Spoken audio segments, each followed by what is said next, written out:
Hi everyone, welcome back. Today I'm going to do a comparison review between the Tomica versus the Majorette 2018 Honda Civic Type R FK8. The one on my left is 1/64 scale from Tomica, whereas the one on my right is the bigger scale in 1:58 from Majorette. Although both come in striking red body, Tomica has a much vibrant and richer color versus the Majorette. Just like Majorette, Tomica has various scales around their assortment, and rarely they do come in 1:64 scale. Both castings have good details on the front, where you can see the Majorette on the right has a little bit more detail than Tomica. They put more effort onto it. And unlike Tomica, Majorette comes with a side mirror. In terms of panel lining, Majorette has slightly more details than Tomica as well.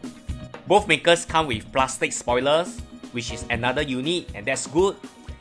Unlike Tomica, who does not have any opening parts, Majorette has an opening rear, but I do not like the excessive clear plastic area from the rear window.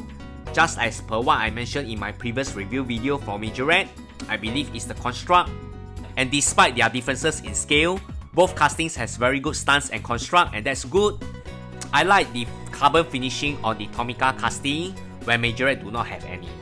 Overall, these two FK8 are well-made castings. So which maker do you prefer? The first color from Tomica or the opening rear from Majorette? Thanks everyone, bye!